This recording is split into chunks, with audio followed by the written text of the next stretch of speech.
Olá, eu sou Keila Patrícia, sou professora de Sociologia e hoje a gente vai estudar a origem da Sociologia e a função da Sociologia dentro da nossa sociedade. A gente vai falar sobre a Sociologia como método de compreensão científica das relações sociais. A Sociologia é uma ciência que estuda a sociedade. Ela estuda os fenômenos sociais e tudo o que acontece nas relações, na dinâmica da sociedade, como é que essa sociedade se organiza, né? Quais os elementos que compõem a sociedade, os seus grupos sociais e as relações sociais. Definição da sociologia. A sociologia é a ciência que estuda as manifestações da vida social, lançando mão de métodos e instrumentos próprios de pesquisa com a finalidade de produzir o saber científico sobre a realidade social ou sobre o que comumente chamamos de sociedade. A sociologia tem como foco central compreender fenômenos recorrentes na sociedade, os quais apresentam regularidade e servem de base para a explicação de padrões de comportamentos, das diferentes formas de ações sociais e dos processos e relações que envolvem surgimento e a permanência das instituições e grupos. Os principais temas de estudos da sociologia são a estratificação social, cultura, instituições sociais, mudanças sociais. A estratificação social é o estudo das hierarquias sociais e das desigualdades econômicas e sociais, ou seja, de que forma essa sociedade se organiza na sua economia, nas suas relações de trabalho, e assim serão definidas as relações sociais desta sociedade. Cultura: análise de valores, normas, crenças e práticas que moldam a vida e um grupo. As práticas desses grupos são as normas que eles estabelecem para conviver em sociedade e se manifestar dentro dessa sociedade. Por exemplo, as religiões.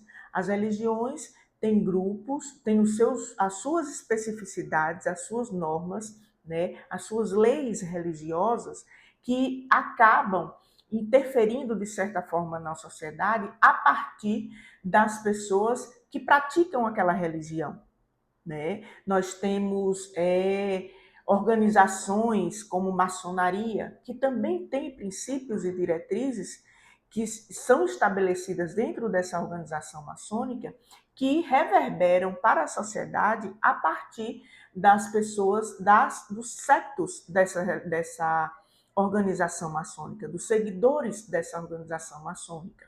Instituições sociais.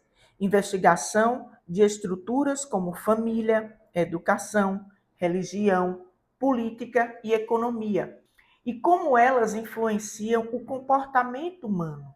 Nós temos aqui exemplos de grupos sociais, né, que se instituem para melhor agirem e atuarem dentro da sociedade, seja na esfera política, religiosa, familiar, né, nas várias esferas respectivas a cada grupo desse.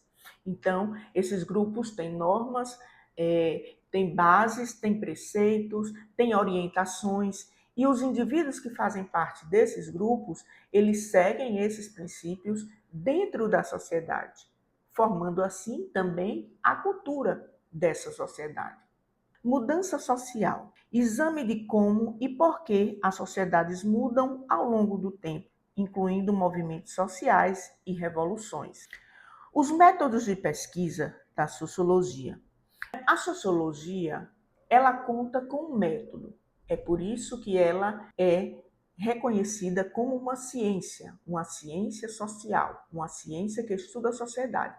E ela tem dois métodos, que é o método qualitativo e o método quantitativo.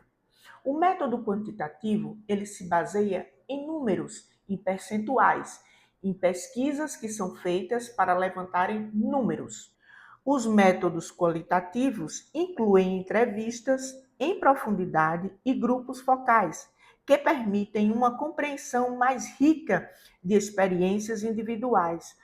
Ou seja, o qualitativo, ele capta a subjetividade do entrevistado, ele capta as impressões a qualificação a partir do ponto de vista que aquele entrevistado tem sobre o tema que está sendo questionado. Trazendo agora o contexto histórico da sociologia, ela nasce no século XIX, o século no qual acontecem as duas maiores revoluções, a Revolução Industrial e a Revolução Francesa. A Revolução Francesa se dá a partir da burguesia, por direito às liberdades, liberdade de culto, liberdade de comércio. Já a Revolução Francesa, ela traz uma mudança estrutural na sociedade, que é a mudança nas relações de trabalho. O que antes era uma autonomia na produção e na venda e na comercialização, o produtor passava agora a trabalhar na fábrica e ter um patrão e viver de salário. Ambas as revoluções tiveram forte influência filosófica do iluminismo, na qual a razão era o centro da relação do pensamento e das decisões. A razão era o parâmetro que deveria reger a sociedade daquela época. Eles rompiam a ideia de rompimento com o absolutismo. Nós não teríamos mais a igreja como centro e como determinante das ações daquela sociedade, daqueles grupos. Então, era uma filosofia que incentivava fazia com que as pessoas, os trabalhadores, pensassem a partir das suas próprias ideias, das suas próprias concepções, a partir daquela realidade que estavam vivenciando, e não mais a partir da igreja. Fundadores da sociologia clássica. Augusto Comte é tido como o pai da sociologia. A sociologia nasce a partir do positivismo. O positivismo é a lei dos três estados: o teológico, o metafísico e o científico. O teológico é baseado na ideia de Deus, Deus como centro de tudo, Deus como determinante dessa sociedade. Então, tudo que dissesse respeito à sociedade vinha de Deus. Então, Deus era o centro, Deus era quem explicava tudo. A metafísica é uma perspectiva, pensa a vida a partir de uma perspectiva filosófica, do sobrenatural. Analisa os fenômenos a partir da razão, mas de uma forma transcendental, sobrenatural, né? A partir da ideia, né, da reflexão. Já o científico, ele se baseia na pesquisa, no empirismo. Então, esses três estados são os estados da sociedade para Comte, que classificava a sociedade como sendo desses três estados. Então, que fosse um processo evolutivo, religioso, metafísico e científico. O científico é o último grau, o grau mais avançado e elevado que a sociedade pode chegar, porque ele se baseia no empirismo, na concretude, no concreto, na prática. Émile Durkheim já traz uma perspectiva funcionalista, o estudo sobre o suicídio e sobre a solidariedade. A perspectiva funcionalista, ela se baseia nas funções que a sociedade tem. Cada grupo social tem uma função na sociedade, né? E a sociedade funciona a partir dessa funcionalidade toda junta que a faz se movimentar. As instituições, elas são parte do todo, né? Elas são separadas para a construção do todo. Então, cada grupo que tem uma função, essa função constrói o todo. O fato social é a forma de ser, de agir e de pensar que se impõe aos indivíduos. Instituições formam o indivíduo, pois a sociedade vem antes dele. E Durkheim tem a biologia, a natureza, como princípio fundador da sociologia, para ele, da sua teoria. O fato social, para Durkheim, ele é um fenômeno externo ao indivíduo. O indivíduo, ele é influenciado pelas questões externas e a partir delas ele age. Então ele recebe influências externas, formula as suas ideias e age dentro da sociedade.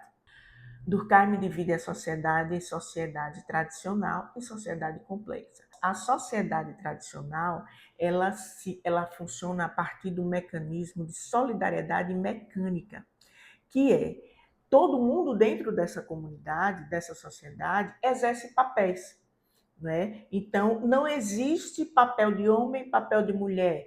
Todos e todas desempenham as funções, né? Então, essa sociedade, ela se organiza pelo bem comum. Então, não existe uma divisão dentro dessa sociedade, nem divisão de gênero. Todo mundo trabalha para o bem comum. E ela tem, a forma da lei é muito rígida. Se essa pessoa infringir essa lei dentro da sociedade, a lei que rege, qualquer das leis que regem esse grupo, ela é punida com a pena máxima, né? Ela chega a pagar com a própria vida. Então não tem uma chance, não tem uma forma de educação para que a pessoa possa rever o seu erro. Não, é taxativo. Então, ela tem normas muito rígidas e essas normas têm que ser cumpridas ao pé da letra. Mas não existe divisão social do trabalho. Todos desempenham todas as funções. E assim eles constroem essa sociedade tradicional de forma coletiva, de forma que ela trabalhe para o bem comum. Já a sociedade complexa, ela é dividida entre papéis, né? Por papéis e funções. Cada pessoa tem um papel, cada pessoa trabalha na especificidade dela. Então, a sociedade complexa, ela tem uma variedade, uma multiplicidade de funções e uma multiplicidade de pessoas para cada função. As leis, elas são mais flexíveis, ela trabalha numa perspectiva mais educadora, né? Restitutiva, no caso. Então, se o indivíduo dessa sociedade, ele infringe uma lei, ele vai cumprir a penalidade, mas ele tem direito a voltar à sociedade para poder se reintegrar nessa sociedade e ter uma nova chance de ser um cidadão, né, condizente com as leis daquela sociedade, as cumprindo sem infringi-las, não é? E de maneira que não prejudique a dinâmica daquela sociedade e nem prejudique os demais indivíduos e os demais grupos. Então, a sociedade complexa, a gente pode dizer que a nossa sociedade atual é uma sociedade complexa. Né? Nós temos aí a multiplicidade de papéis dentro da sociedade e a multiplicidade de indivíduos exercendo esses papéis. E a nossa lei, ela tem o papel de, ela pune, mas ela dá uma chance daquele indivíduo ser reinserido à sociedade para que ele possa se tornar um cidadão, né, de acordo com as normas sociais. Já a anomia, para Durkheim, é a ausência de normas. É uma sociedade que não tem normas. Para ele, o indivíduo precisa dessas normas para ele se constituir enquanto tal. Então, não havendo essas normas, havendo a anomia, o indivíduo ele pode sucumbir no suicídio. Porque o indivíduo precisa dessa sustentação social, de uma sociedade que forneça a ele elementos para que ele se constitua enquanto indivíduo, enquanto ser humano, que ele tenha um significado, que ele tenha uma função dentro da sociedade. Não é? Ele precisa ter elementos e recursos para se constituir dentro dessa sociedade. Se não tem essas normas, esses recursos, mecanismos de sustentação desse indivíduo, ele sucumbe no suicídio. E é por isso que Durkheim classifica o suicídio como um fenômeno social. Ou seja, o suicídio é culpa de uma sociedade que não tem normas, que não soube, não teve condição de dar a dignidade ao indivíduo. Então, o indivíduo não se encontrando nessa sociedade, não tendo esse suporte social, ele tenta contra a sua própria vida. Nós agora vamos falar de Karl Marx, que traz uma análise mais crítica da sociedade.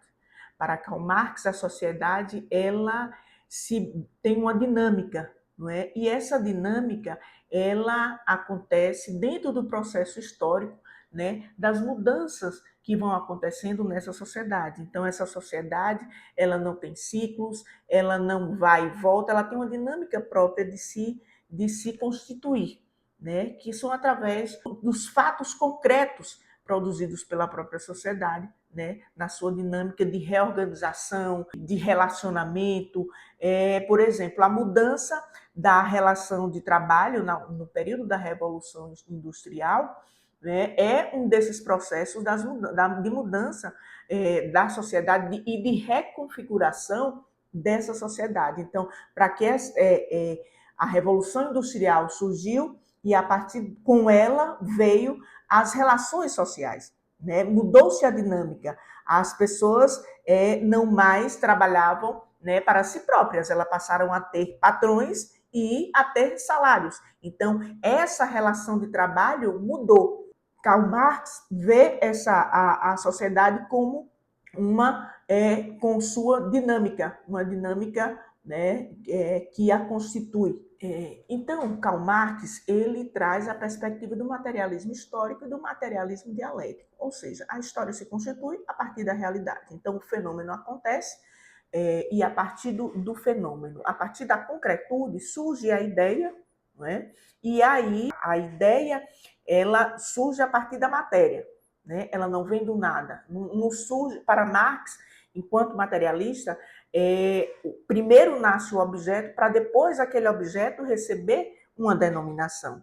Eu não criei o nome do objeto para depois dizer que ele seria daquela forma. Primeiro eu fiz o objeto, né, a matéria, e a partir da constituição daquele objeto é que surgiu a ideia, né, a partir daquele objeto. A mesma coisa são nas relações sociais. Primeiro surge o fato, né, concreto, a realidade concreta, para depois eu desenvolver uma dinâmica intelectual para atuar dentro daquele contexto histórico. O materialismo histórico, para Marx, a história não se repete. Ela pode dialogar, né? Aí entra a dialética.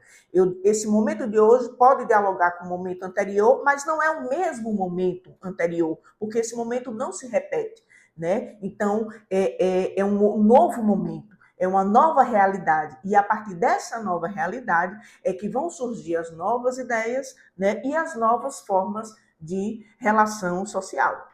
Já Max Weber, ele traz a ideia da ação social, a ação desse indivíduo dentro da sociedade. Para que essa ação social aconteça, ela precisa de uma reação do outro indivíduo. Então, a ação só existe a partir de uma reação. Se eu me manifesto, se eu dou um tapa em uma pessoa e aquela pessoa não reage, não me devolve o tapa, não houve uma ação social, não houve uma interação, não é? Então, a ação social, ela se dá a partir do envolvimento dos sujeitos e dos indivíduos em sociedade. E ele traz também a perspectiva do método compreensivo, né? Esse método compreensivo, ele é compreendido a partir das especificidades, né? Então, para eu compreender o todo, eu preciso compreender a parte, para Weber. Ao contrário de Marx, que Marx explica a parte a partir do todo. Então, eu tenho que conhecer o geral para compreender o específico. Já em Weber, Weber compreende o geral a partir do específico. É o específico que explica o geral para Max Weber. Weber divide a ação social em 4 tipos de ações. Ação social racional, com relação a fins, ação social tradicional, ação social afetiva, ação social racional direcionada a valores. A ação social racional com relação a fins, ela tem um objetivo, ela tem uma finalidade. Não é? Eu ajo, eu pratico algo, mas minha ação ela é baseada no resultado que eu vou ter a partir dessa ação que eu estou praticando. Então, ela é planejada, ela é pensada, ela tem uma finalidade. Eu pretendo alcançar um objetivo. Um exemplo, eu estudo para entrar numa faculdade. Eu entro numa faculdade para ter uma profissão. A partir dessa profissão, eu vou ter um trabalho, teoricamente. Não é? Então, tudo tem uma finalidade. Estudos, alcançar a faculdade, entrar na faculdade, depois da faculdade, ter uma profissão. Consequentemente, um emprego. Não é? Então, eu espero que isso siga uma linearidade. A minha ação, ela tem uma finalidade. Então, essa é a ação racional baseada em fins. A ação social tradicional, ela é baseada nas tradições. Eu ajo de acordo com a tradição a qual eu pertenço, seja da religião, seja da família, seja a tradição social como o Natal. O Natal, existe a troca de presentes, o Dia dos Pais, Dia das Mães, né? Então, essas são ações que a gente pratica a partir da tradição. E aí ela varia de acordo com a tradição que cada grupo social costuma pertencer. Já a ação social afetiva, ela é baseada na emoção, né? No afeto.